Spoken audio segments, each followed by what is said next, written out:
അസ്സലാമലൈക്കും. അപ്പോൾ ഇന്നിപ്പോൾ മഴയൊക്കെ ആയ കാരണം കുട്ടികൾക്ക് സ്കൂൾ ലീവാണ്.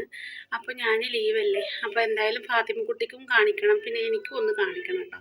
അപ്പോൾ ഞാൻ ഫാത്തിമക്കുട്ടിൻ്റെ ഹോമിയോയിലേക്ക് പോവുകയാണ്, നമ്മുടെ ചുണ്ണാമ്പത്തറ.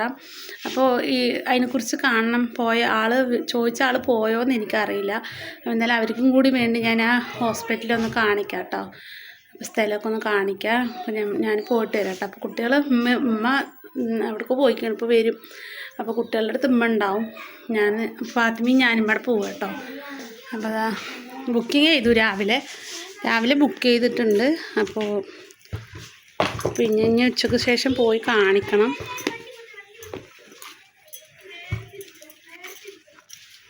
ഞാൻ അവളുടെ ടോക്കനൊക്കെ എടുത്തിട്ടുണ്ട് കേട്ടോ. മഴയത്ത് നിർത്തണ്ടേ, എന്താ കാട്ടുന്നത്? അപ്പോൾ ഞങ്ങൾ പോയിട്ട് വരാം. ഇത് ശരിയാക്ക്, ഇതിൻ്റെ വള്ളി ഒന്ന് ശരിയാക്ക്. റിൻഷേ, ഇതിൻ്റെ വള്ളി ശരിയാക്ക്. തിരിക്കട്ടെ നിർത്താം. നിങ്ങൾ പുറത്തിറങ്ങണ്ട കേട്ടോ, വാതിലൊക്കെ കുറ്റിയിട്ടിരിക്കും. ഞാൻ വന്ന് കൊട്ടിയെ മാത്രം തുറന്നാൽ മതി കേട്ടോ. പിന്നെ അപ്പുറത്ത് വേവിക്കാത്തുള്ളതുകൊണ്ട് കുഴപ്പമില്ല.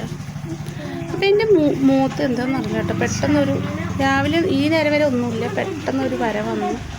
എന്നാൽ വേവരെ ഒന്നുമില്ല കേട്ടോ. എന്താണെന്നറിയില്ല, പെട്ടെന്ന് വന്നതാണ്. പെട്ടെന്ന് വന്നപ്പോൾ ഞാൻ വലിയ പേയും വിചാരിച്ചു. കണ്ട വേദനയൊന്നുമില്ല, നീളത്തിലൊരു.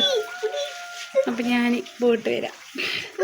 അപ്പോൾ ഇതാ ഫാത്തിമക്കുട്ടി റെഡി ആയിട്ടുണ്ട് കേട്ടോ. അപ്പോൾ അവൾക്ക് എപ്പോഴും ഒരു തുണ്ട് അത്യാവശ്യമാണ് അല്ലേ ഫാത്തിമക്ക് മരുന്ന് കഴിഞ്ഞ്. പിന്നെ അവൾക്ക് ഇടയ്ക്ക് പനി വന്നല്ലോ, അപ്പോൾ ഡോക്ടർ 2 ആഴ്ച കഴിഞ്ഞിട്ട് വരാൻ പറഞ്ഞതാണ് കേട്ടോ.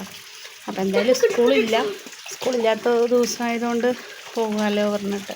നല്ല മഴയാണ്, എല്ലാ ജില്ലയിലും റെഡ് അലർട്ടാണ്. അപ്പോൾ എല്ലാ മക്കളും മഴ കളിക്കാണ്ടൊക്കെ സൂക്ഷിക്കുക. ഇവിടുത്തെ മക്കളുടെ അടുത്ത് പറഞ്ഞിട്ട് കാര്യമില്ല. അവളെ തൂക്കിക്കോ, വണ്ടി കയറ്റിയിരുത്ത്. ഇവിടെ നോക്കിയിരിക്കട്ടെ, വാതിൽ കുറ്റി ചെയ്തിട്ട് ഇത് കേസ് ഞാൻ സ്ഥലമൊന്ന് കാണിച്ചു തരാം കേട്ടോ.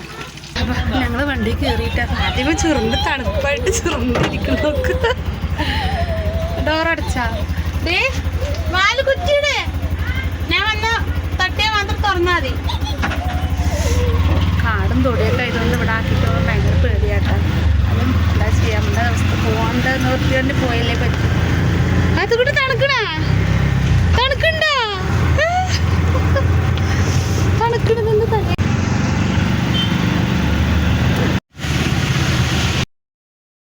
അപ്പോൾ ഇതാണ് കേട്ടോ പോണ വഴി. ചുണ്ണാമ്പത്തറ എത്താനായി നമ്മൾ. അപ്പോൾ ഈ കാറൊക്കെ നിർത്തിയിട്ട് ഇതിൻ്റെ തൊട്ടാട്ടോ. അപ്പോൾ ഇതാണ് കേട്ടോ അതിൻ്റെ ഫ്രണ്ട് ഭാഗം. അവിടെ ഒരു സെക്യൂരിറ്റി നിൽക്കുന്നുണ്ടാവും. അപ്പോൾ ഇതാണ് സ്ഥലം. ഇന്നിപ്പോൾ അത്ര തിരക്കൊന്നും കാണാനില്ല കേട്ടോ. പിന്നെ ഇതാണ് ഇതിൻ്റെ ഉള്ളിലാട്ടോ. ഇത്ര ഇരിക്കാനുള്ള സീറ്റ് തന്നെ ഉള്ളൂ. പിന്നെ ഇത് മരുന്ന് വെക്കുന്ന റൂമാണ്. അപ്പോൾ വേഗം തിരക്കില്ലാത്തതുകൊണ്ട് വേഗം കാണിച്ച് ഞങ്ങൾ വേഗം വന്നു കേട്ടോ മരുന്നൊക്കെ വാങ്ങിയിട്ട്. അപ്പോൾ വരുമ്പോൾ കുട്ടികൾക്ക് നെയ്യപ്പമൊക്കെ വാങ്ങിയിട്ട്, അവരിവിടെ ഒറ്റയ്ക്കല്ലായിരുന്നു, നെയ്യപ്പമൊക്കെ വാങ്ങിയിട്ട് വന്നു. പിന്നെ അവർ അതൊക്കെ തിന്ന്. പിന്നെ അതിൻ്റെ മെഷീൻ കംപ്ലൈൻ്റ് ആയിരുന്നല്ലോ, അപ്പോൾ അതൊന്ന് റിയാസ്ക്ക് നേരെയാക്കി തന്നിട്ടാണ്, എണ്ണയൊക്കെ ഇട്ട് അതിൻ്റെ ഉള്ളിലൊക്കെ ശരിയാക്കി തന്ന്, അതുകൊണ്ട് അടിക്കാൻ പറ്റി. അപ്പോൾ ഇന്നത്തെ വീഡിയോ ഇത്രേ ഉള്ളൂ. Thanks for watching.